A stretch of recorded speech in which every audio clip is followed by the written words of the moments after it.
Hi, good morning.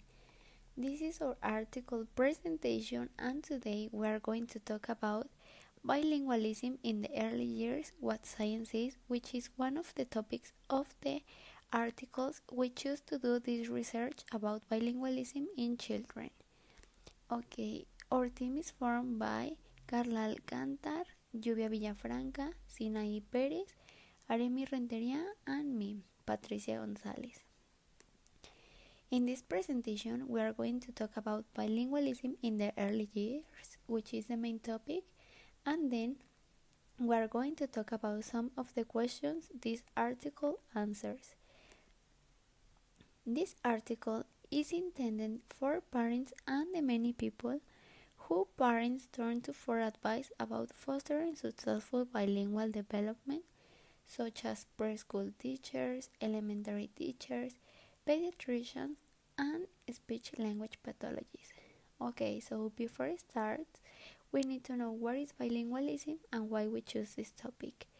Okay, so according to we, bilingualism refers to the ability to use two languages in everyday life. Bilingualism is common and is on the rise in many parts of the world, with perhaps 1 in 3 people being bilingual or multilingual. So this is one of the reasons why we choose this topic, because nowadays there are a lot of parents who want to raise their children bilingual, and they have a lot of questions. So this article is intended to answer some of the questions usually parents have at the moment of raising a child bilingual. Okay, so bilingualism in the early years. This article research focuses on the foundations of bilingual language learning in infants and toddlers. It addresses, as I mentioned before, the most frequently asked questions about childhood bilingualism using research findings from a variety of scientific fields, including developmental psychology, cognitive psychology, education, linguistics, and communication science and disorders. When people usually ask about language development in early childhood, the question and answer period is invariably dominated by questions about early bilingualism. So this article explains the answer of some of the questions. Okay, so the questions are bilingual children confused? Does bilingual make children smarter? Is it best for each person to speak only one language with a bilingual child? Should parents avoid mixing both languages? Is earlier better? And finally, are bilingual children more likely to have language difficulties, delays or disorder? So these are the questions, and the rest of my classmates are going to explain the answer the article says.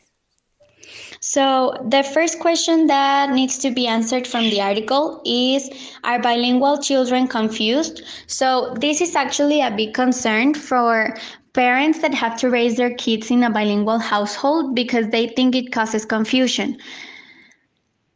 But according to Pearson 2008, one misunderstood behavior, which is often taken as evidence for confusion, is when bilingual children use code mixing or code switch. And what is this? Well, code mixing or code switch is when bilingual children mix words from two different languages in the same sentence.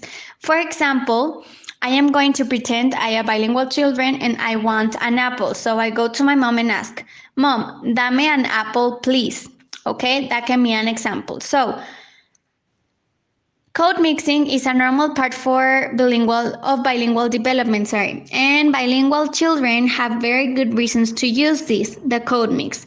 One of the reasons is that it happens frequently in their language community, so children are just repeating or doing what they listen to the adults around them do. And another very good reason is that they are limited in their linguistic resources. So bilingual children use their limited vocabularies resourcefully. And how is that? Well, if a bilingual child does not know or cannot quickly retrieve the appropriate word in one language, They might borrow the word from the other language they know. Now, according to Genesis, Boivin, and Nicolatis, 1996, rather than being a sign of confusion, code mixing or code switch can be seen as a path of least resistance. Further, bilingual children do not seem to use their two languages randomly. So even 2-year-old kids can show some ability to control or to modulate their language according to the people they are talking to. And there is also evidence that children's early code mixing adheres to predictable grammar like rules, which are largely very similar to the rules that govern adults code mixing, sorry. So now the question number 2 that needs to be answered is, does bilingualism make children smarter? So popular books and popular articles have touted that potential benefits of early bilingualism. So one of the most important benefits of early bilingualism is often taken for granted, and this is bilingual children will know multiple languages, which can be important for a lot of things, like for example, traveling, employment, maybe speaking with members of one's extended family, maintaining a connection to family culture and history, and making friends from different backgrounds.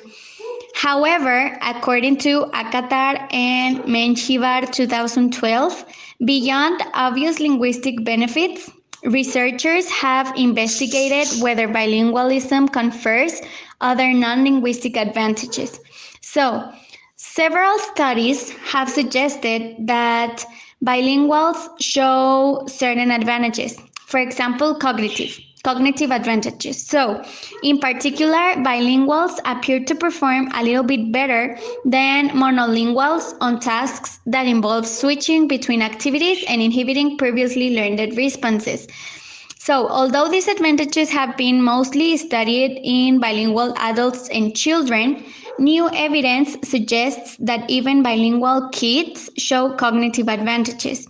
So, additionally, there is some evidence that bilingual infants are advantaged in certain aspects of memory, like, for example, generalizing information from one event to a later event.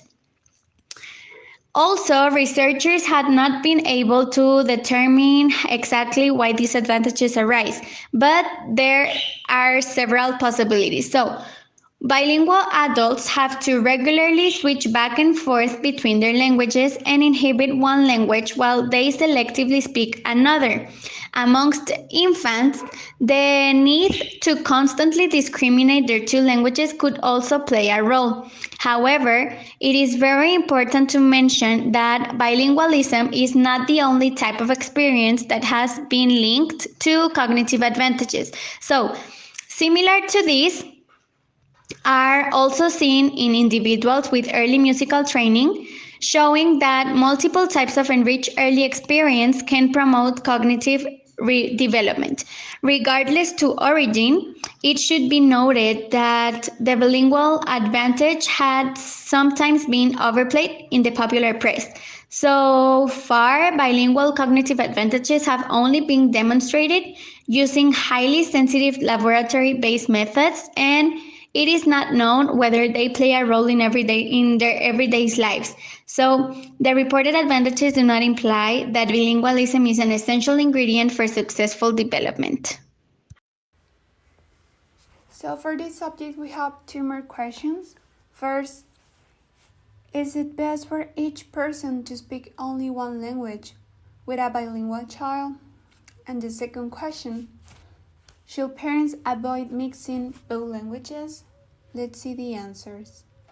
So regarding the first question, is it best for each person to speak only one language with a bilingual child? The short answer is no. Children are incredibly sensitive to the different ways people speak. Even when they only hear one language, they learn very quickly about differences between the way men and women talk, the difference between polite and impolite ways of talking, and so on. Further, children who hear both languages from the same bilingual parent often do successfully learn two languages. Now, the second question. Should parents avoid mixing both languages? Not at all. Each parent uses one language when communicating with their child, so their offspring learn both languages simultaneously. It is important to note that considerations of code mixing also have important social implications. In some communities, code mixing is an important part of being bilingual and being part of bilingual community. So, give your child many chances to hear and practice both languages during the day. Is earlier better? Even though many people are familiar with the concept of a critical period, researchers disagree about whether it exists at all. And they also disagree about when this critical period may occur. The proposal range from age 5 to 15 years. Disagreement aside, research on bilingualism and second language learning converges robustly on a simple take-home point: earlier is better. There might not be a sharp turn for the worse at any point in development, but there is an incremental decline in language learning abilities with age. Biological and environmental factors. Our brains might be more receptive to language earlier in life, but importantly, our environment is also more conducive to language learning. The earlier, the better. In many cultures and in many families, young children experience a very rich language environment during the first years of life. Caregivers typically speak in ways that are neither too simple nor too complex, and children receive hours and hours of practice with language every day. This high quality and high quantity experience with language is a special feature of how people communicate with young children, often results in successful language learning. It gives children rich, diverse, and engaging opportunities to learn about the sound, syllables, words, phrases, and sentences that comprise their native language. Second language learning. But beyond the first years of life, second language learning often happens very differently. Older children and adults do not usually have the same amount of time to devote to language learning, and they do not usually experience the advantages of fun, constant, or one-on-one interaction with native speakers. Instead, they often find themselves in a classroom where they get a small fraction of the language practice that infants and toddlers get.